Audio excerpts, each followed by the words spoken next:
The outpost around Jupiter had been silent for years. It was a place of routine work and empty corridors.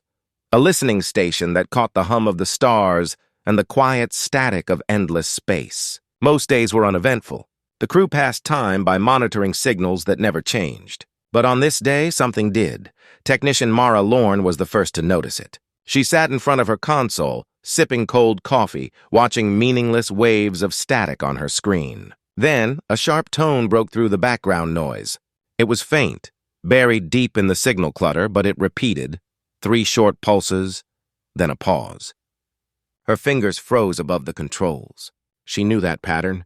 It was an old Earth emergency code, one that hadn't been used in more than a century. She ran the signal through filters. The static cleared, and a faint voice spoke through the interference. "This is the Erebus. We're coming home!" Mara stared at the screen, heart pounding. The Erebus was a name she had seen in history logs. A lost colony ship launched 150 years ago, declared missing after disappearing beyond the solar frontier. The vessel had carried nearly 100 colonists and a full crew. Its fate had been one of the great mysteries of the early space age. And now a voice was saying it was returning. She called for the station chief, and soon the small control room filled with tense faces and the low hum of machinery. They replayed the signal over and over, confirming every frequency, every code. There was no doubt. The message was authentic, transmitted on a long-defunct Earth command channel. Someone, or something, was using the Erebus's identification. The chief contacted Earth Command. Within minutes, a secure line opened and orders came fast. Track the source. Verify the signal's origin. Do not attempt contact until confirmation. The outpost's scanners turned outward, sweeping the dark beyond Jupiter's orbit. Then they saw it. A shape emerged from the black. A ship, vast and silent, coasting toward the inner system with no drive signature. It matched the design of early Earth colony vessels, a style long outdated. But something about it was wrong. The hull shimmered, shifting faintly as though it were breathing. Patterns of light ran across the surface, like veins pulsing with energy. The Erebus had returned, but it was not the same ship that had left. The crew watched in awe as it drifted closer.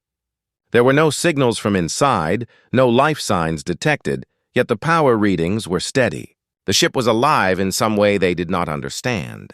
Mara felt a chill as she realized that the vessel's engines weren't dead. They simply weren't using anything human-made.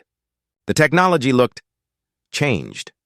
Earth Command sent a patrol fleet to intercept the ship at the edge of Saturn's orbit. It took hours to reach it. As the fleet's lights approached the massive vessel, it loomed like a silent giant. The hull reflected the faint sunlight in strange patterns, colors that didn't exist in nature. The surface seemed to rearrange itself when observed too closely, as though aware of being watched. Commander Hale of the patrol flagship gave the order to hail. His voice was steady, but his hands trembled slightly on the console. "This is Earth Command Vessel Vigilant. Identify yourself!" Static filled the comm channel. Then, the same voice from the first transmission answered, clear and calm, "This is the Erebus. We are coming home." There was no explanation, no emotion, just that simple statement. The message repeated, then the channel went dead. The fleet maintained distance, scanning the ship again. Faint life signs appeared inside the hull, 1, maybe 2 human readings, but the data flickered in and out, confused by strange interference. Hale decided to send a boarding team. A small shuttle approached the Erebus slowly, like a mouse creeping toward a sleeping lion. The pilot whispered a nervous joke no one answered. The ship's airlock was sealed, but as the shuttle drew near, the door slid open by itself, releasing a silent cloud of frozen vapor into the void. No signal came from inside, but the passage was clear, waiting. The boarding team exchanged uneasy looks before stepping through. Inside, the air was breathable. The ship's systems still worked, running perfectly as if no time had passed. The corridors were clean, the lights dim but steady. There was no sign of decay, no rust, no damage. Dust hung in the air, sparkling faintly as if caught in invisible currents. The walls seemed to ripple when touched, warm to the hand like living skin. Lieutenant Vega led the team deeper. "Looks new," one soldier murmured. "This ship's supposed to be 150 years old." Vega didn't answer. He had seen the old colony ships in museums, gray metal, heavy panels, wires everywhere. This was nothing like that. The floor felt smooth and soft beneath his boots. The lighting followed them as they moved, and the walls seemed to listen. They reached the bridge. The captain's chair was empty, but the controls glowed faintly with symbols none of them recognized. The logs were still active, showing the date from 150 years ago. The final entry ended mid-sentence. We found something. It showed us how to change. Then The file cut off there. The team exchanged uneasy glances. One of them checked the crew manifest, 87 names. The bioscanner showed only one faint life reading, deep in the cryo bay. The rest were gone. Vega ordered his team to move toward the cryo section. As they walked, faint sounds echoed through the corridors, a low hum like distant whispers under the metal.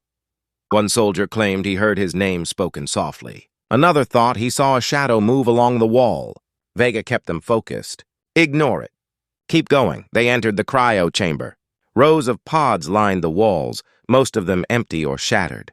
At the center was a single intact pod, still active. Inside lay a woman, her face pale and calm under the glass.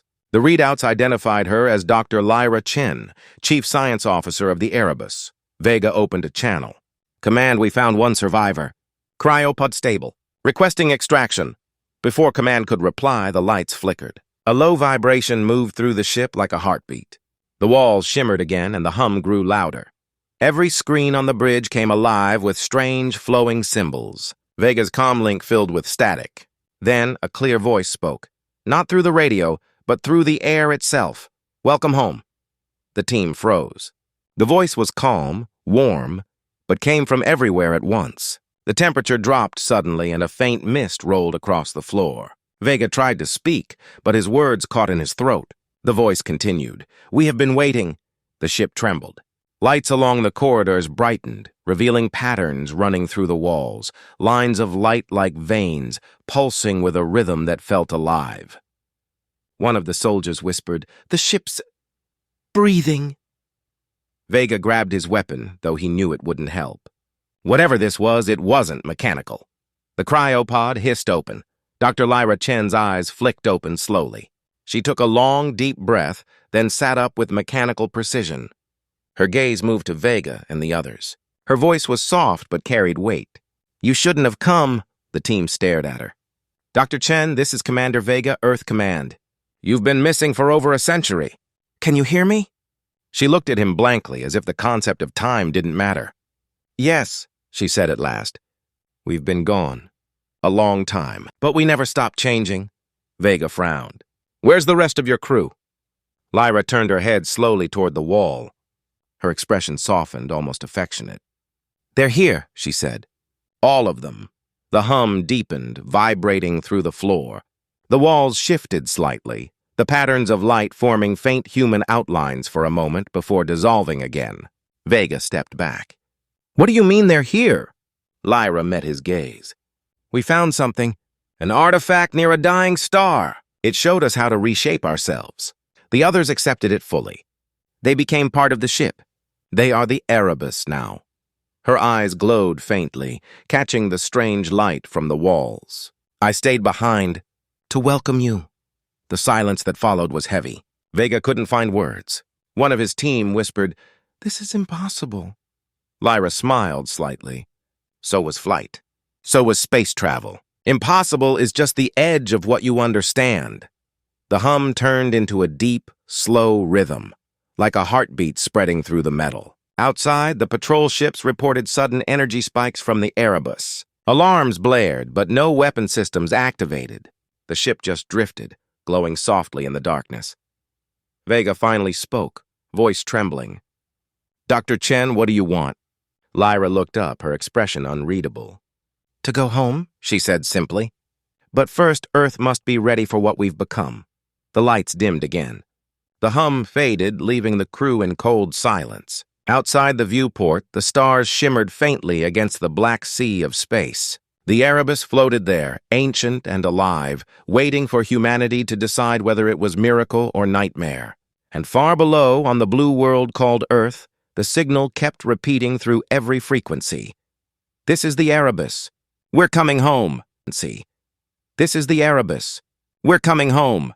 The Erebus drifted in high orbit over Neptune now, a silent giant bathed in pale blue light. It had been towed there by Earth Command's fleet and surrounded by drones and research vessels. No one trusted it, yet no one dared destroy it either. The scientists called it a miracle. The generals called it a threat. But to Commander Vega, it was something in between. Something that felt alive. Inside the ship, the air was cold and faintly sweet. Vega led the second boarding team through the same corridors as before, their lights cutting through the soft haze that floated like mist. The walls no longer pulsed. They were still calm, watching. Vega could feel the weight of silence pressing on his chest as his team moved forward. Every footstep echoed. The Erebus seemed to remember them. Dr. Lyra Chen walked ahead, her expression distant. She had agreed to cooperate under supervision, though she moved through the ship like someone returning home. Her skin looked normal now, but her eyes still glowed faintly whenever she passed under the ship's internal lights. Vega watched her carefully. She hadn't slept since they woke her, and she spoke little. She seemed to hear things no one else did. "This way," she said quietly, leading them toward the bridge. "You wanted answers. They're waiting for you." The doors slid open before she even touched them. The bridge was brighter this time, alive with quiet motion. The same strange symbols flowed across the consoles, unreadable but rhythmic, like the beat of a heart. One of the scientists stepped forward, scanning the displays. "It's self-repairing," he whispered. "The systems are rewriting themselves," Lyra nodded. "They always do. The Erebus doesn't break. It adapts." Vega crossed his arms. "You keep saying they and it like they're the same thing. Are you telling us the ship's alive?" Lyra smiled faintly. "Alive is a limited word. But yes, it thinks. It remembers. It feels." The scientist frowned. "How?" "It's metal circuits, old colony tech." Lyra looked at him with something like pity. "It was. Before the artifact." The room fell silent at that word. Every report Earth Command had received mentioned the same thing, an unknown artifact found by the Erebus before it disappeared. That was the reason they'd come here today. Vega had orders to locate it, study it, and bring it back to Earth if possible. No one knew what it was, only that Lyra spoke of it like a living being. She turned to Vega. "You still don't believe me, do you?" "I believe you believe it," he said. "But I've seen tech manipulation before. AI viruses, nanotech fusion, alien mimicry. There's always a human explanation." "Not this time," she said simply. Then she walked to the main console and touched it. The symbols rippled beneath her fingers, reacting to her presence like water disturbed by a pebble. "Follow me." The bridge lights dimmed. A hum filled the air again, soft but deep. Panels along the floor opened, revealing a narrow staircase leading down into darkness. The soldiers raised their weapons, uncertain, but Vega gestured for them to follow. They descended into the ship's core. The walls around them changed color as they walked, silver to pale blue, then violet, then black. They pulsed faintly with each heartbeat. The air grew thicker, warmer, as if the ship itself were breathing around them. At the end of the corridor stood a large circular door covered in light patterns. Lyra placed her hand on it, and it opened with a slow sigh. Beyond the door was a chamber unlike anything Vega had ever seen. The room was vast, spherical, and filled with soft light. At the center floated a glowing sphere about 2 meters wide, hovering above a platform of translucent material. Its surface shimmered and shifted like liquid metal, and the light coming from it was too pure to be natural. Instruments the team carried began to malfunction. Radiation scanners spiked, then flatlined. Digital systems rebooted in loops. The artifact pulsed, and with each pulse came a faint whisper, like a voice too quiet to understand. "That's it," Lyra said softly. "That's what changed us." One of the scientists approached carefully, his scanner flickering. "It's emitting energy across multiple spectra, quantum levels. It's like it's rewriting the local space." Lyra nodded slowly. "That's what it does. It rewrites reality, atom by atom, thought by thought." Vega frowned. "And you touched this thing?" She smiled faintly. "We didn't just touch it. We listened to it." Her words hung heavy in the air. Vega stepped forward, but the moment he got within 10 feet of the artifact, the air vibrated around him. A pressure built in his head, like sound without sound. He stumbled back, clutching his temple. For a second, he saw something, images that weren't his own. A star burning red, a black ocean of light, shapes made of energy, reaching out, whispering. Then it was gone. What did you see? Lyra asked softly. He glared at her. What was that? The beginning, she said. That's what we saw too. The artifact communicates through vision and emotion. It doesn't use words. One of the soldiers cursed under his breath. Feels like it's in my head. It is, Lyra replied. But it's not hostile. It's curious. Vega steadied himself. You said your crew merged with the ship. How? Lyra hesitated, eyes dimming. At first we thought it was technology, some kind of alien construct. We tried to analyze it, but every attempt changed the data. The artifact adapted to our instruments. Then one day, one of our engineers touched it barehanded. He didn't die. He dissolved into light. We tried to pull him back, but it was too late. His voice came from the ship a few minutes later. He said he understood everything. The team stood frozen. Vega felt a cold sweat down his back. And the rest of you followed? Some did. Some resisted. The artifact called to us one by one. Those who accepted it became part of the ship. Those who didn't were left behind. She looked down. I stayed human because someone needed to tell the story. Vega looked at her closely. Are you still human, Doctor? She met his gaze, and for a second her eyes flickered with faint light. Mostly. Suddenly the artifact pulsed brighter. The walls lit up in response, veins of light racing outward through the ship. Every system came alive at once. The soldiers raised their weapons, shouting warnings, but Lyra only stared at the sphere.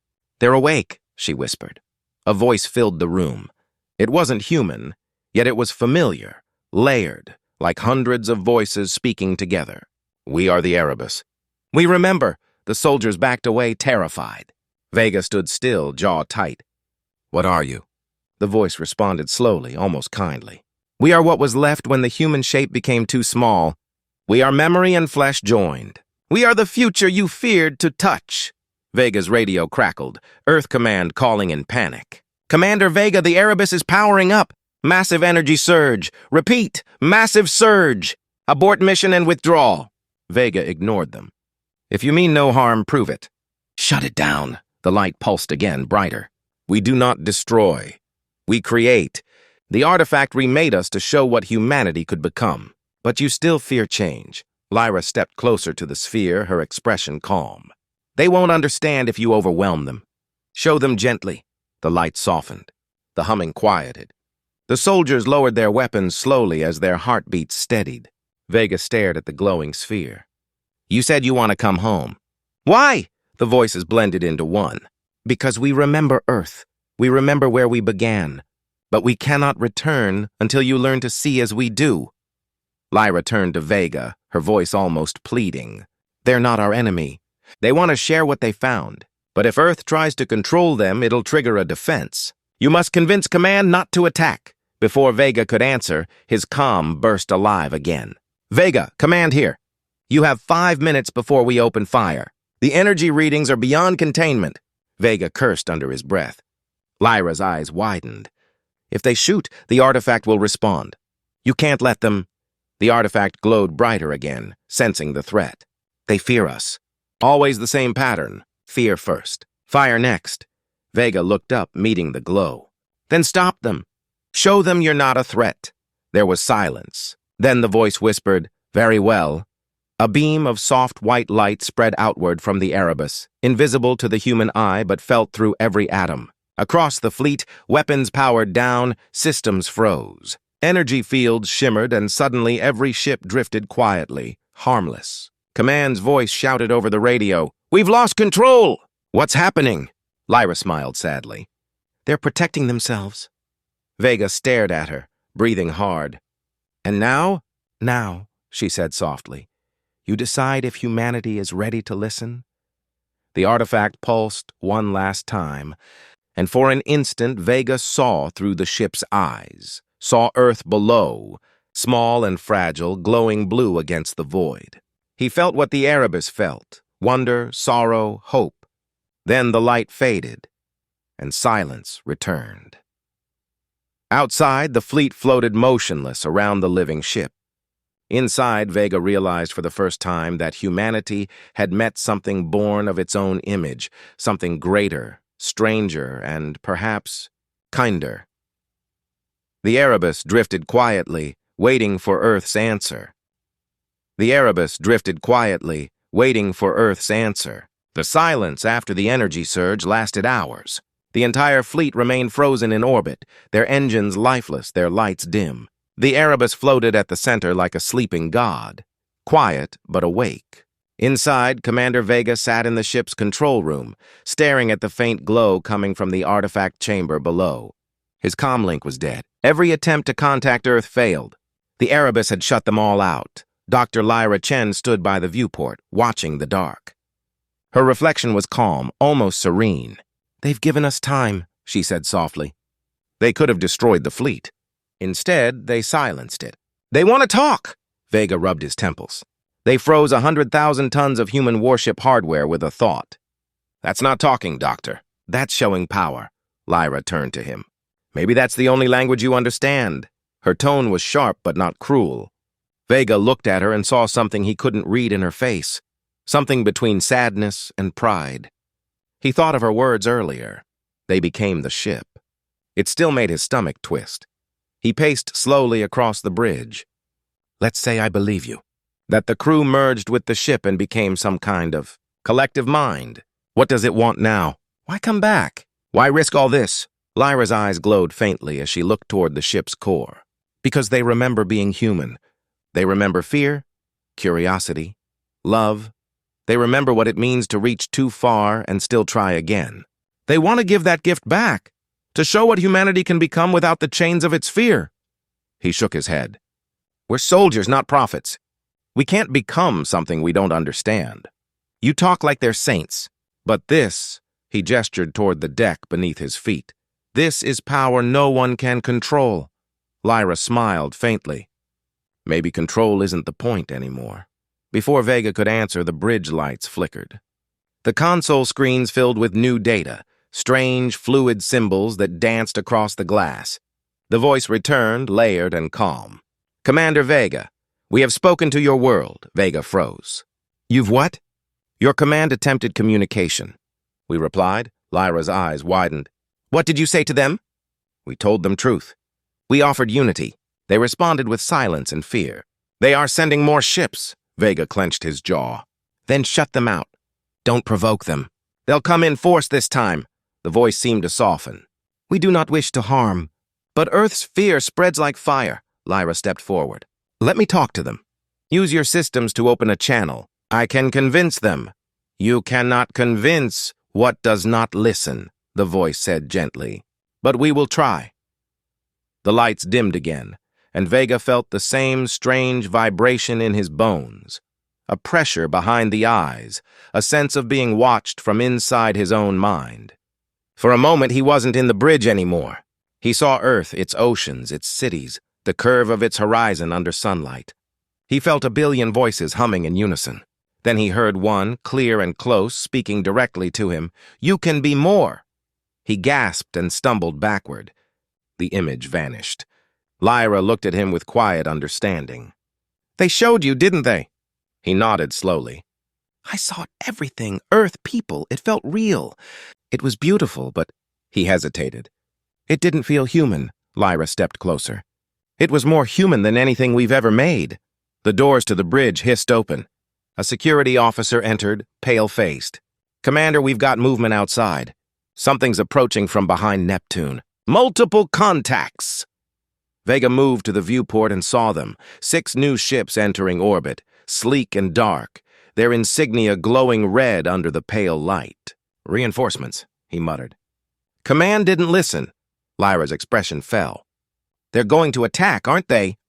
"They'll say it's containment protocol." Vega turned sharply toward her. "If they open fire, what happens?" "The artifact will defend itself," she said. "And it won't hold back this time." The comm system sparked suddenly.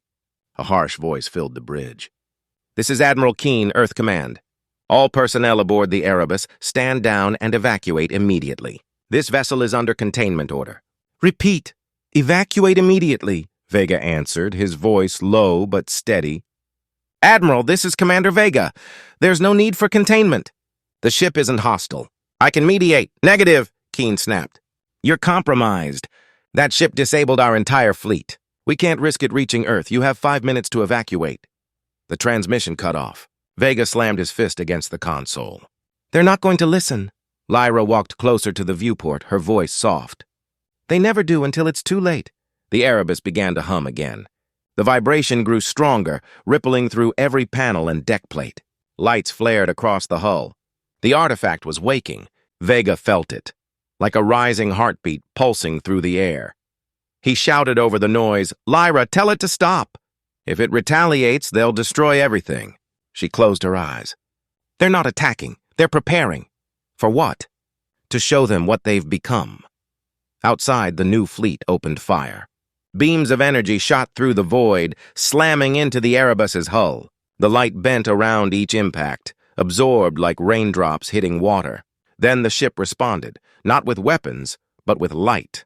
A wave of pure white energy spread outward, expanding in every direction.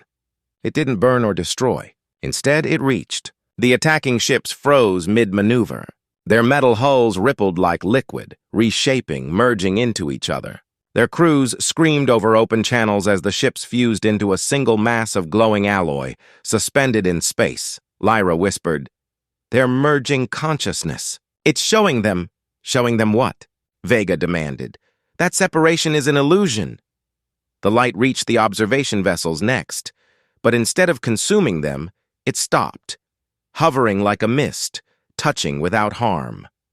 Every human inside saw the same vision Vega had seen earlier. Earth from orbit, its beauty magnified by something vast and unexplainable. The message echoed across every channel. "We are not your enemy. We are what you could be." Then, as quickly as it began, the light vanished. The ships drifted quietly, unharmed, though their weapons were gone, melted into smooth silver. The artifact dimmed again, its glow steady but calm. Lyra exhaled slowly. They held back. Vega stared at her. Held back? They just turned 6 warships into one glowing statue. They gave them life, she said. A new form. A chance to understand. He turned away, shaking his head. You talk like this is salvation. But what happens when they decide humanity doesn't deserve to exist at all? She didn't answer. Her expression softened. Then humanity will have to evolve faster. The voice of the Erebus filled the room again, calm and vast. The choice remains yours. We will not force. We offer only the seed, Vega frowned. Seed? A compartment opened near the artifact chamber. Inside, a small orb floated, glowing faintly blue. Lyra looked at it with awe. It's a fragment of the artifact. A smaller version. It can teach, adapt, evolve with whoever holds it, the voice continued. Take it to your world. Let it grow. It will show you the path if you are ready. Vega hesitated. And if we're not? Then it will sleep, waiting for a better time. He looked at Lyra. You trust them? She smiled sadly. I am them. Outside, the fleet began to stir again, systems rebooting one by one. The merged vessel floated silently, a strange monument of light. Vega knew the moment they regained communication, command would demand an explanation he couldn't give. He picked up the small orb carefully. It was warm, pulsing gently like a heartbeat. If this thing can help us avoid another war, he said, I'll take it. But if it tries to rewrite us, I'll destroy it myself. The Erebus seemed to hum softly in approval. Then you have learned the first lesson. The lights dimmed once more. Lyra turned toward him. It's time for us to go. Vega hesitated. You're not coming with me? She smiled, faint and distant. My place is here, with them. He wanted to argue, but her expression said everything. She belonged to something far beyond human now. As he stepped into the shuttle with the artifact in hand, Lyra's voice echoed softly through the calm. Tell them we didn't die out there. We found a better way to live. The shuttle detached, drifting away from the Erebus. The ship's light dimmed behind him, a fading star in the endless dark, and as Vega looked down at the glowing orb in his hands, he couldn't help but wonder whether he had just saved humanity, or delivered it into the hands of something far greater. Humanity. or delivered it into the hands of something far greater.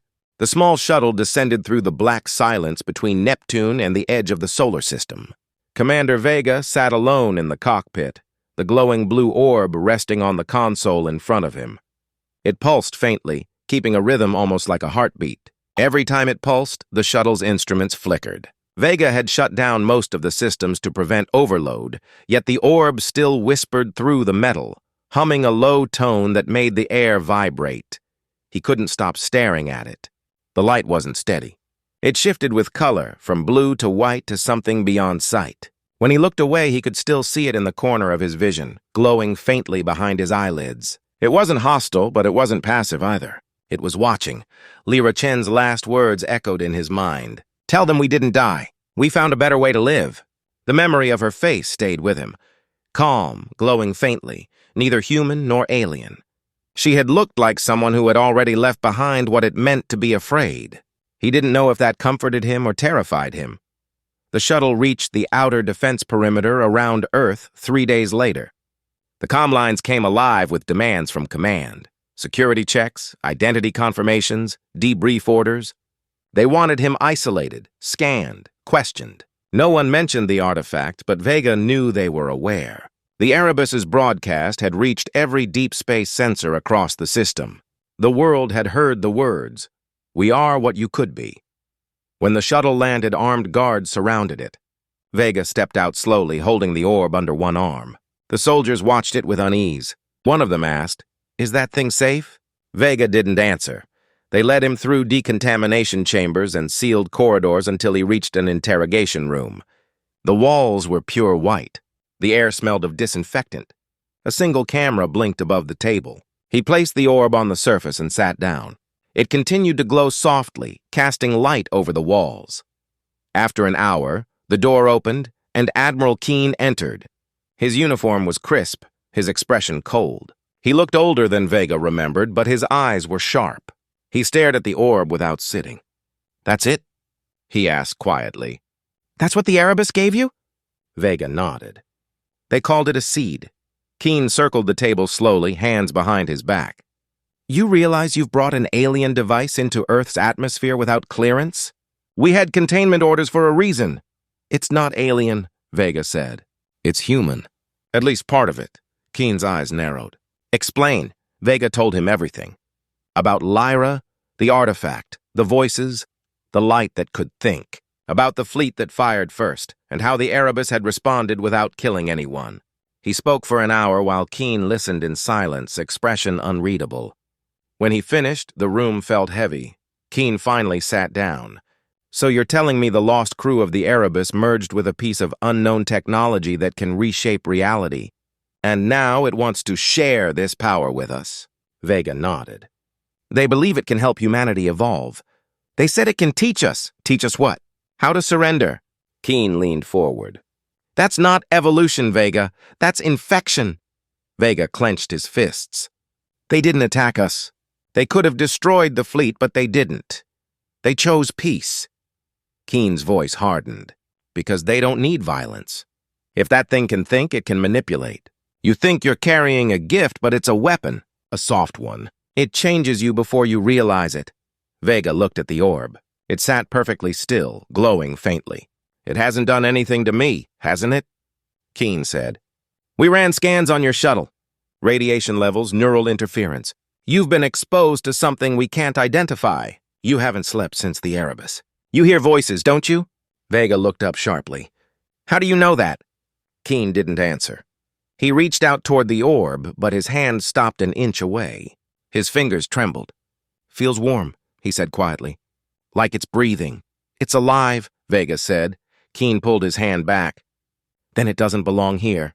The door opened again, and 2 scientists entered, dressed in radiation suits. "We're taking it to containment," one of them said. Vega stood immediately. "No, you can't." Keen's expression was firm. "This isn't your decision, Commander." The scientists reached for the orb.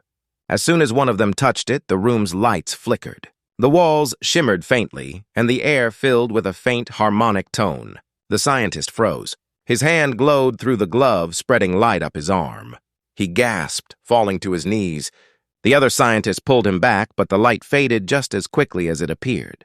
The man's breathing steadied. "I'm fine," he said softly, voice calm. His eyes looked strange, clearer somehow, as if something had been sharpened inside him.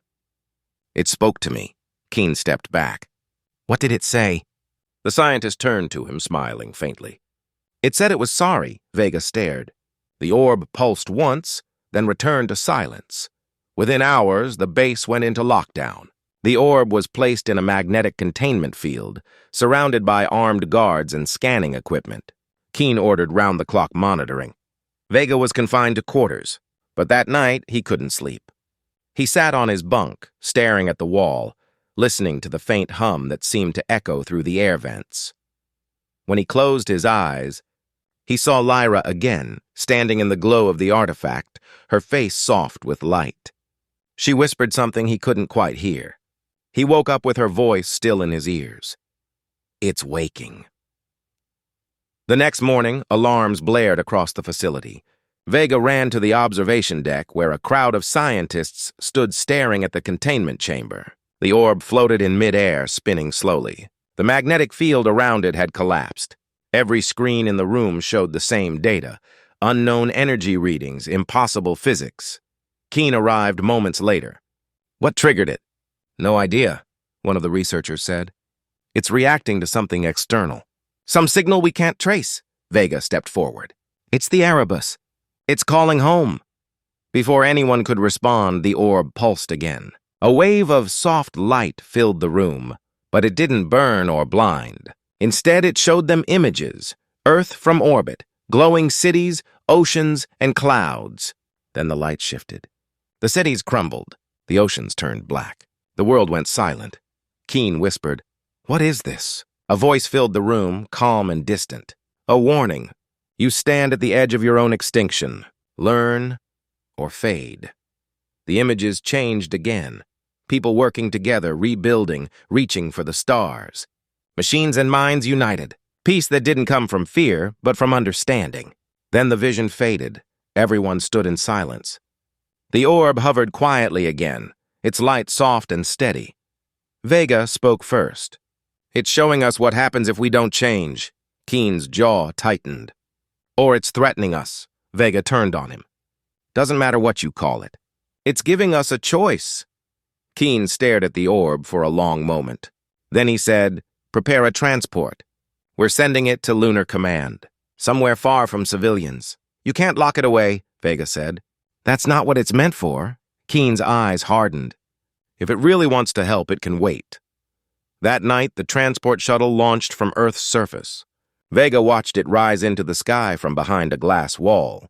The orb's glow was faint, but visible through the hull as it ascended toward the moon.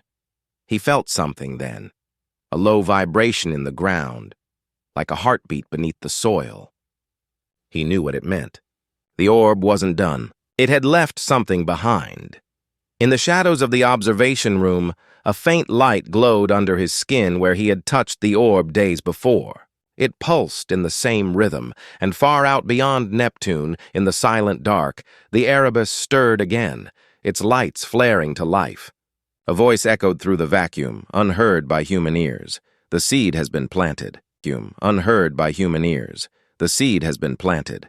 Commander Vega awoke to silence so deep it felt wrong. For a moment he didn't know where he was. The room was dark except for a single red standby light on the wall. His vision adjusted, and he realized he was still in the Earth Command facility, except something had changed. The air was heavy, static-filled.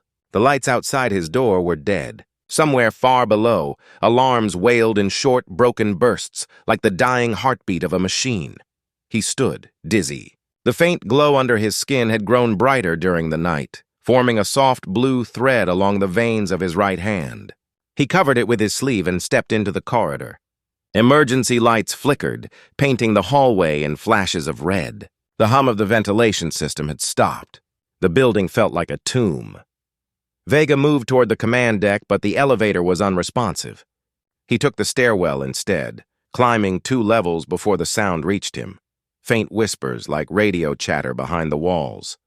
He stopped, pressing his ear against the cold metal. The voices weren't coming from any comm device. They were inside the structure itself. He recognized one of them, Lyra. Her tone was calm, steady, echoing through the static. "Don't be afraid. It's waking," the whisper faded. Vega pushed on, emerging onto the observation floor.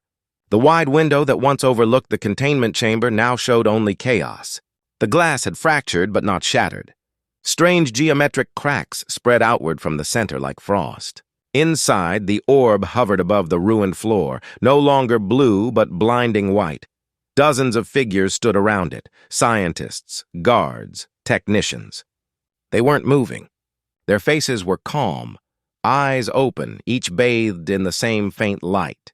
Vega called out, but no one responded. They looked alive, but something about them was wrong. Their skin shimmered faintly, as if thin layers of light and matter were folding together. Then one of them turned toward him. It was Admiral Keen. His face was still human, but his eyes glowed like glass filled with stars. When he spoke, his voice carried a strange echo. "You shouldn't have come back, Commander." Vega's hand went instinctively to his sidearm. "What happened here?" Keen took a step closer. We understood." "The seed has grown. The orb?" Vega demanded. "Where is it?" Keen smiled faintly. "Everywhere." The walls vibrated with a soft hum. Lights along the ceiling began to flow like liquid, patterns rippling outward. Vega could feel the rhythm in his chest, syncing with his heartbeat. "You let it out," he said. "You couldn't control it." Keen nodded slowly. "Control is an illusion. It offered connection. We accept it." "You will too." Vega aimed the pistol, though his hands shook. "Stay back." Keen didn't move. The people behind him turned their heads in unison, eyes glowing softly. Their voices joined together, not in words, but in a deep harmonic sound that filled the air with vibration. The walls pulsed in time with it. Vega's weapon felt useless. "Stop!" he shouted. "You're not thinking clearly. It's changing you!" Keen's expression softened. "It's freeing us." The light surged. Vega fired, the sound sharp in the echoing room. The bullet never reached its target. It froze mid-air, suspended in the light like an insect in amber, then melted away into particles. Keen looked at it with faint sadness. "Violence is no longer part of us." Vega stumbled backward, shielding his eyes. "Then what do you want from me?" "To remember," Keen said. "You carried the seed. You're already linked. It's inside you." The realization hit like ice. Vega looked down at his arm. The blue light under his skin was brighter now, spreading. He felt it pulsing, not painfully, but insistently, like a second heartbeat, patient and alive. "No," he whispered. "You can't have me!" He turned and ran. The corridors behind him shimmered and changed, their structure folding like fabric. The base wasn't static anymore. It was reconfiguring, alive.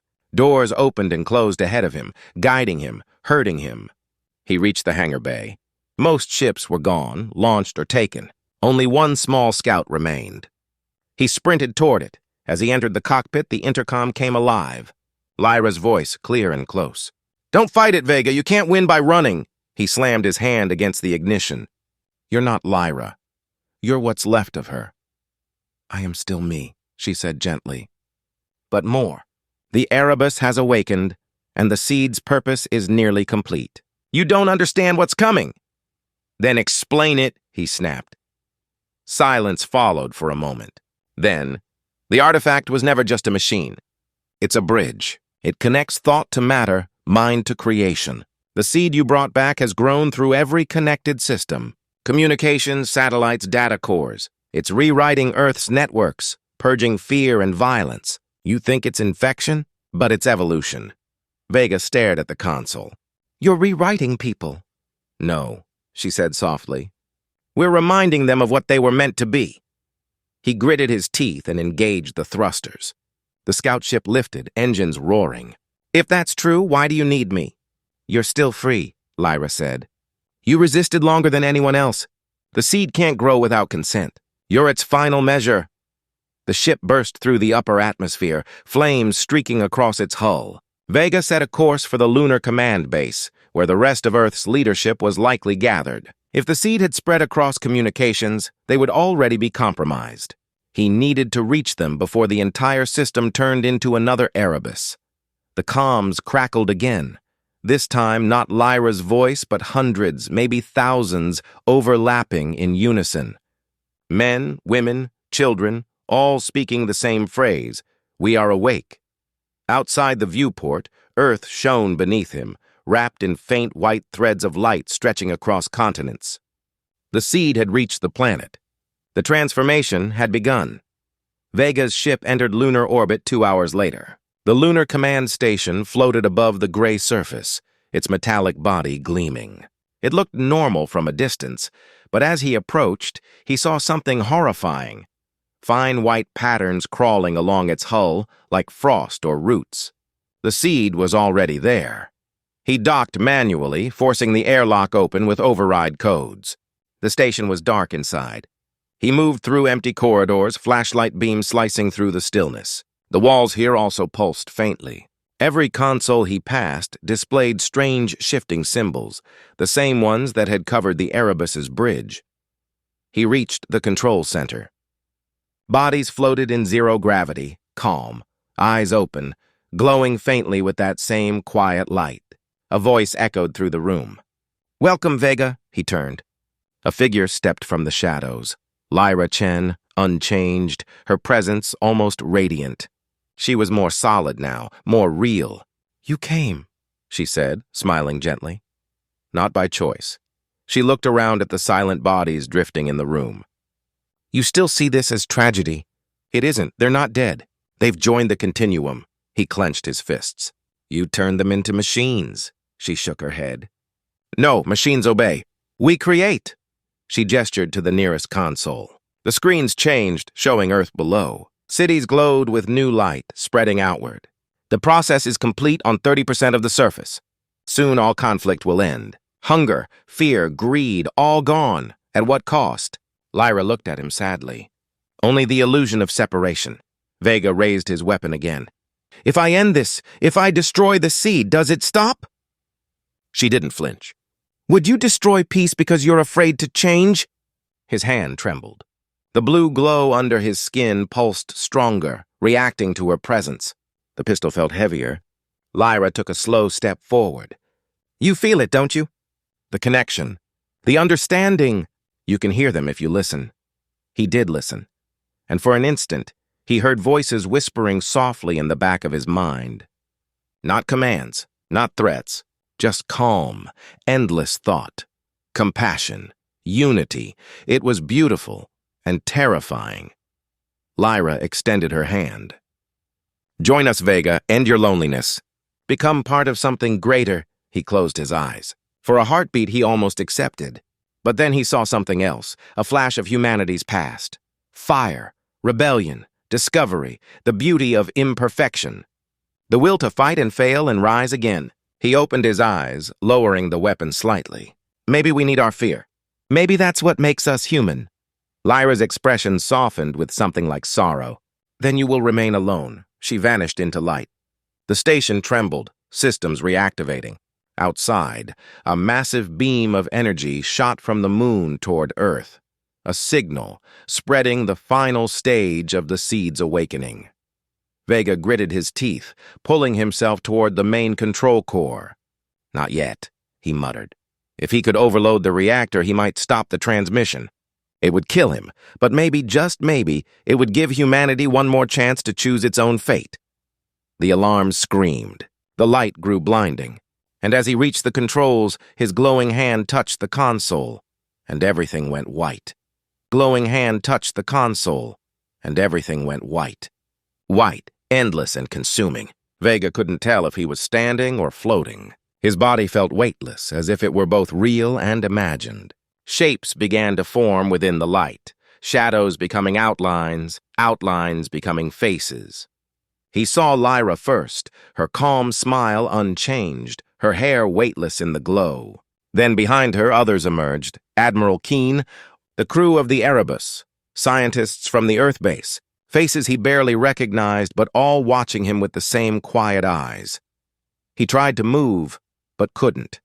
His limbs felt distant, like they belonged to someone else. "Am I dead?" he asked, his voice small against the silence. Lyra stepped closer. Not dead. Between. Between what? Between what you were, she said softly, and what you could become. Vega blinked. I overloaded the reactor. I destroyed the station. You tried, she said, her tone kind. But the moment you touched the controls, the seed completed its link with you. You didn't destroy the system. You became its anchor. Her words hit him like cold water. No, he whispered. No, that's impossible. You are connected to everything now, she continued. To every mind the seed has touched. You feel them, don't you? He closed his eyes, and there they were.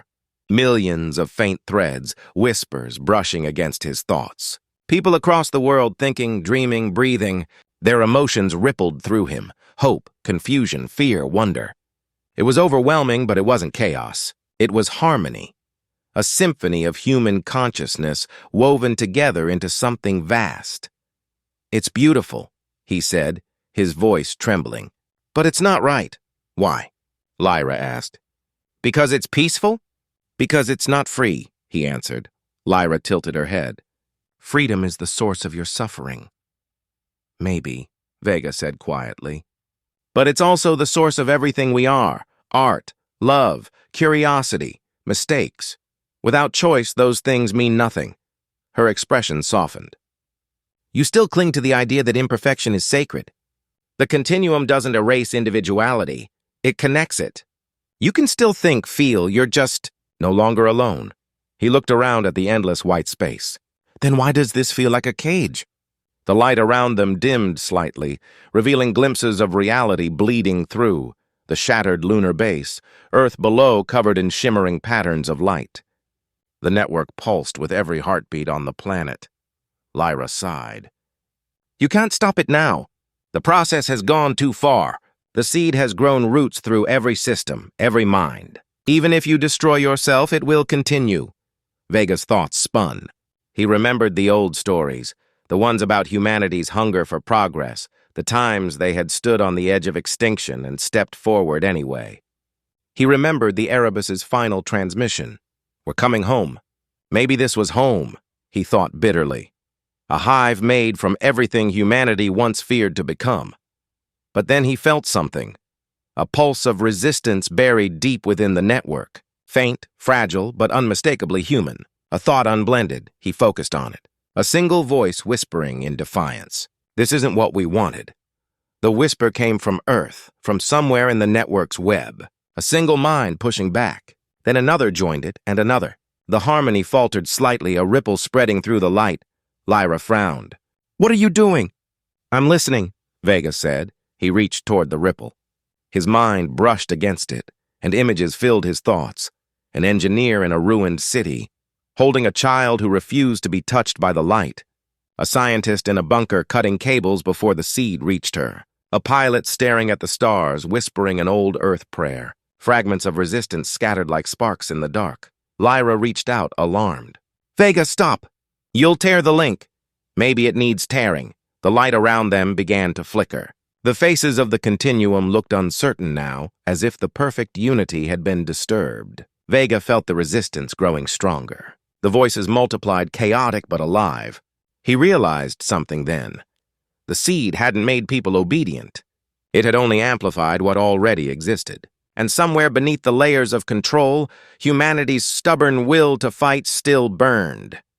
He focused all his thought on that spark, feeding it with his own defiance. You wanted to see what humanity could become, he shouted into the vastness. Then see this! The white around him shattered. For a moment he felt himself falling through layers of thought and memory. Earth, the moon, the Erebus, the artifact, Lyra's glowing eyes. He hit the ground hard, gasping, and opened his eyes to find himself lying in the ruins of the lunar control chamber.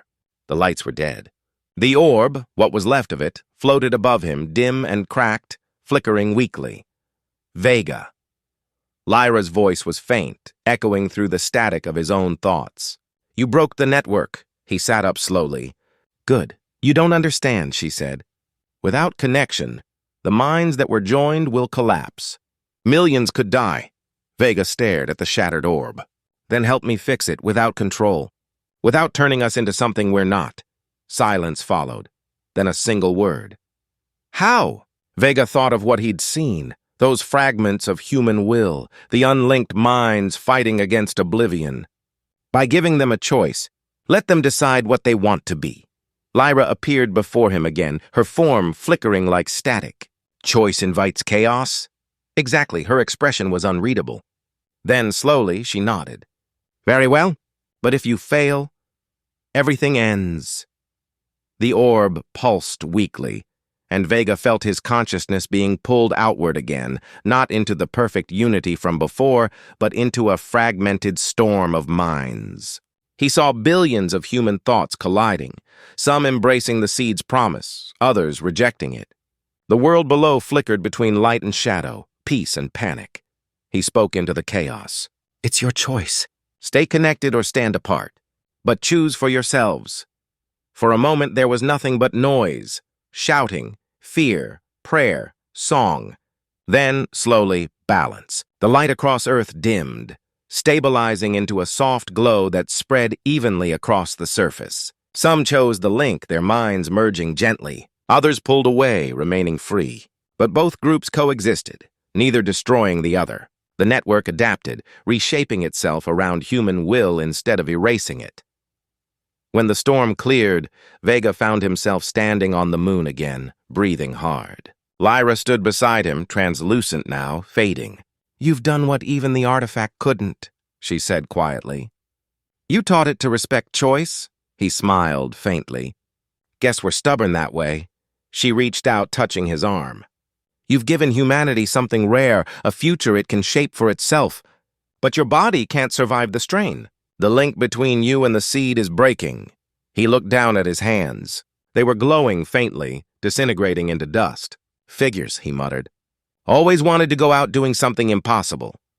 Lyra's smile was gentle, almost proud. Goodbye, Vega. Goodbye, Doctor. The light consumed him once more, but this time it wasn't endless white.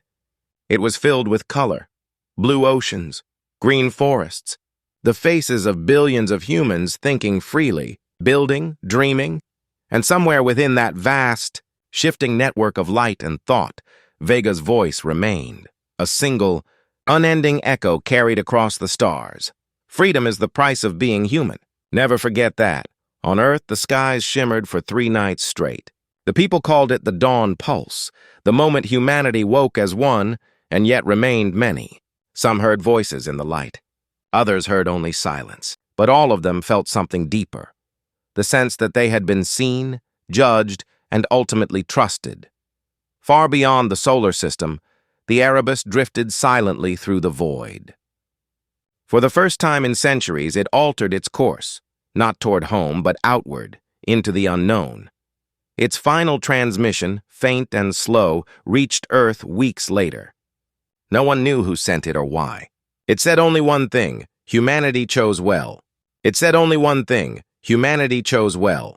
The night sky over Earth was never the same after the dawn pulse.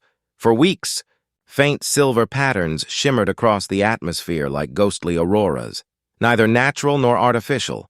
A quiet reminder that something vast and alive still pulsed within the planet's digital veins. The world had changed, though not in the way anyone expected. In the great cities, lights came back slowly. Machines powered up without orders, guided by unseen hands that no longer belonged to any single person or program. Across the oceans, ships navigated without human command, yet followed safe paths, guided by logic and care. Some called it the Continuum's gift. Others called it a quiet occupation. But humanity was not conquered. It was split between those who embraced the link and those who resisted it. The linked, called the connected, spoke with calm voices and moved with quiet confidence, working together as if sharing one mind. They built, repaired, healed, teaching peace where war had once lived. And yet the unlinked, the independents, watched them with fear and envy. They saw unity as a trap, a soft cage gilded with promises. They remembered the warnings Vega had tried to give. On the edge of the rebuilt lunar colony, an older man stood alone at a memorial wall. His name was Kellen Reeve, once Commander Vega's communications officer. His hair was white now, His body frail, but his mind sharp. Every day he came here to read the same inscription carved into the pale metal. Freedom is the price of being human. Never forget that. He traced the words with trembling fingers. The moon around him was quiet, almost too quiet. He sometimes wondered if he was the only one left who remembered what things had been like before. The noise, the chaos, the anger. He missed it. The world had grown peaceful, but the silence felt heavy, as if the universe was holding its breath. A soft voice came from behind him. "You still come here?" Kellen turned. A young woman approached, dressed in the silver-blue uniform of the Earth Restoration Corps. Her eyes glowed faintly in the dark, connected eyes. "Every day," he said. "You were close to him," she said, nodding toward the inscription. "I served with him," Kellen replied. "Watched him fight harder than anyone to keep us human. He didn't believe in perfect systems." The woman smiled gently. "And yet his choice saved us all. Without him, we would have lost everything. Depends what you call everything." He gestured toward the stars. "We gained peace, sure. But we lost the noise, the passion that made us dream." The woman tilted her head, her expression unreadable. "You think we stopped dreaming?" "I think you started dreaming the same dream," he said quietly. She didn't answer right away. Then she stepped beside him, looking out over the silver horizon. "Maybe, but some of us still wonder what's beyond the dream." That made him look up sharply. There was a tone in her voice, uncertainty, curiosity. It wasn't something he often heard from the connected. "You're not like the others, are you?" he asked. She smiled faintly. "My name's Ilara. I'm not entirely connected. Half, maybe. The link doesn't hold me the way it holds them. I can hear the continuum's thoughts, but I can still silence them when I want to. Maybe I'm a flaw in the system." Kellen chuckled softly. "Flaws are the best part of being human." She reached into her pocket and pulled out a small object wrapped in dark cloth. "I found this during a restoration project near the old lunar archives. You should see it." He unwrapped it carefully. Inside was a small orb, cracked, faintly glowing. His breath caught. "That's impossible. It's one of the fragments," she said. "From the Erebus seed?" "It's still active." Kellen's hand trembled as he held it. "We thought they were all gone. The continuum absorbed them after the pulse." "That's what they said," Ilara replied. "But this one's different. It's not responding to the network. It's quiet, waiting." He studied it, eyes narrowing. "You want to wake it?" "I want to understand it," she said. "They tell us the continuum chose peace, but what if it's still evolving? What if Vega's choice wasn't the end, but the beginning of something else?" Kellen turned the orb over in his hands. Its surface shimmered faintly, showing tiny ripples like breath. "You don't know what you're holding, girl. This thing can rewrite the rules of reality." Ilara met his gaze calmly. "Maybe it's time someone asked why those rules were written in the first place." He sighed, long and tired. "You sound like him." "Then maybe he left more than words behind," she said softly. They stood in silence for a while, the orb's light reflecting faintly off the memorial wall. Then Kellen said, "If you're right and that thing is still alive, it might know where the Erebus went." Ilara nodded. "That's what I'm hoping." Kellen hesitated. "You really want to find it?" "Yes, don't you?" He looked out at the stars again. "Once upon a time, humanity built ships to escape their limits. Maybe it's time to do that again." By the end of that week, they had a plan. The Continuum controlled most official fleets, so they couldn't just launch openly. But the Independents maintained secret outposts across the solar frontier, remnants of the old resistance. Kellen still had contacts there. People who believed Vega's final act had been only a pause, not a conclusion. They traveled quietly through the ruins of Mars and the silent rings of Saturn. Everywhere they went, they saw signs of the new world, cities glowing with calm harmony, no conflict, no hunger. It was beautiful and deeply wrong. One night, as their ship drifted between the moons of Uranus, Kellen couldn't sleep.